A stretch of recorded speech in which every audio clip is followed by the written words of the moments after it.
On August the 26th, 1988, a man named Mehran Karimi Nasseri arrived at Charles de Gaulle Airport in Paris, expecting to continue his journey. With a small suitcase in hand, he stepped into Terminal 1, unaware that he would not be leaving anytime soon. What should have been a brief stopover became an 18-year stay, one of the most bizarre true stories of modern times.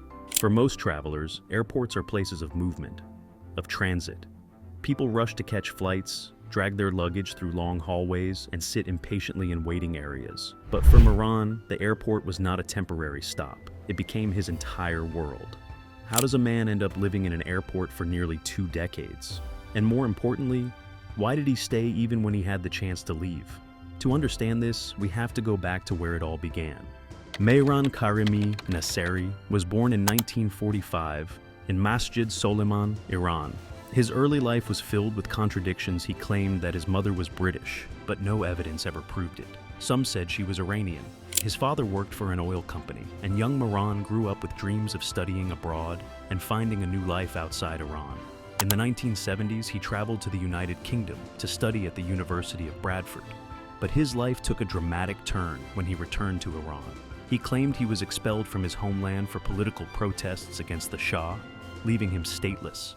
From that moment on, Mehran entered a bureaucratic nightmare that would define the rest of his life. With nowhere to go and no country willing to claim him, he wandered through Europe, applying for refugee status in multiple nations. After years of struggle, Belgium finally granted him asylum. But there was a problem. His refugee papers were supposedly stolen. Some say he lost them, others say they never existed in the first place. Either way, without those papers, he was stuck in legal limbo. Then came the moment that sealed his fate. In 1988, Mehran boarded a plane to London, hoping to start a new life. But upon arrival, British authorities refused him entry. Without proper documents, they put him on a flight back to France. When he landed at Charles de Gaulle Airport, he was unable to prove his refugee status, and French officials didn't know what to do with him. He couldn't enter France, and he couldn't return to Iran. He was stuck. At first, everyone assumed the situation would be resolved quickly, but days turned into weeks. Weeks became months, and before long, Mehran had spent years inside Terminal 1, living on airport benches and relying on the kindness of strangers. He settled into a routine. Airport staff brought him food, travelers stopped to talk to him, and he spent his days writing in a notebook. He became a familiar face in the terminal, always sitting in the same spot with his suitcase by his side.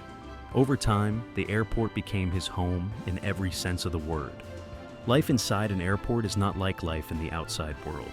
There are no homes, no private spaces, no real sense of belonging. Yet, somehow, Mehran adapted. During the day, he watched people come and go. At night, he slept on a bench, using his suitcase as a pillow. He had no real income, but airport workers and kind strangers provided food and necessities. He spent much of his time reading books, writing in his diary, and observing the constant movement around him. He even had a preferred meal, Big Macs from McDonald's, often given to him by passengers who learned his story. For entertainment, he listened to a small radio and watched travelers pass by. He saw families reunite, couples say goodbye, and businessmen rush to their next meeting. He witnessed the changing world, all from the confines of Terminal 1. But the strangest part? Mehran had opportunities to leave. At various points, both France and Belgium offered him residency, but he refused to sign the papers. Why? Because they listed him as Iranian, and he wanted to be recognized as British. This detail may seem minor, but for Mehran, it was everything. He held on to his belief that he was British by birth, and he was unwilling to accept anything less. As the years went by, Mehran's unusual life inside the airport began to attract worldwide attention. Travelers passing through Charles de Gaulle couldn't help but notice the man who had seemingly made Terminal 1 his permanent residence. Some were curious, others were sympathetic, and many simply couldn't believe that someone could live in an airport for so long. Soon, journalists from around the globe arrived, eager to document his story. News articles were written, interviews were conducted, and documentaries were filmed. Mehran became a figure of fascination, a man caught in an endless limbo, surviving on the kindness of strangers and the bureaucratic red tape that had left him stateless. His story raised questions about immigration policies, human resilience, and the strange ways in which life could unfold. But the real turning point came when Hollywood took notice. His life inspired the 2004 film The Terminal, starring Tom Hanks. Though the movie took significant creative liberties changing locations, names, and details, it was undeniably based on Mehran's predicament. In the film, Tom Hanks plays Viktor Navorsky, a man stranded in an airport due to a political crisis in his home country. While Viktor's story had a clear resolution, Mehran's real-life situation was far more complicated. Despite his growing fame, nothing actually changed for Mehran. He continued to live in the same airport terminal, day after day, year after year. He became a legend among travelers, with people visiting Terminal 1 just to catch a glimpse of the man who had made the airport his home. Some would stop to talk, others would bring him food or books, and a few even tried to help him find a way out. But no matter how much attention his story received, he remained stuck in the same place. Then, in 2006, after an astonishing 18 years in the airport, his story took another unexpected turn. One day in July 2006, Mehran suddenly fell ill. Airport officials took him to a hospital, and just like that, his time in Terminal 1 was over. When he was discharged, he did not return to the airport. Instead, he was placed in a shelter run by the Red Cross. It was an abrupt ending to a nearly 2-decade-long chapter of his life. After so many years of waiting, he was finally free. But freedom, it seemed, was just as strange as captivity. Mehran spent his remaining years living in shelters and hotels, never quite finding a permanent home. Though he had left the airport had never truly left him. In September 2022, after years of living in the outside world, Mehran made a surprising decision. He returned to Charles de Gaulle Airport. No longer trapped by bureaucracy, he went back by choice.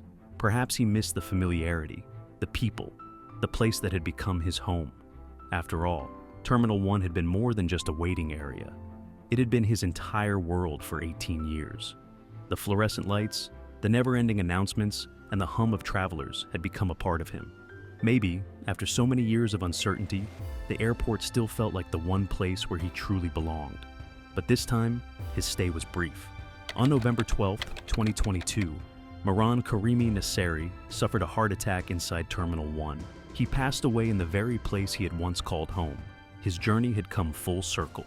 Though his life had been marked by waiting and wandering, in the end, he found peace in the one place that had given him shelter when no one else would. To the travelers who saw him that day, he may have seemed like just another passenger. But to those who knew his story, it was clear Mehran's final journey had led him right back to where it all began. Mehran Karimi Nasseri's story is one of resilience, stubbornness, and the strange ways in which fate works. He became a symbol of bureaucracy gone wrong, of a world that sometimes forgets the people caught in its system. But above all, his life reminds us of one thing. Home is not always a place, it's where you choose to be. For Mehran, that place was an airport terminal. Even today, travelers passing through Charles de Gaulle Airport still speak of the man who lived there for 18 years. His bench is gone, his suitcase is no longer there, but his story remains one of the most unbelievable tales of modern times.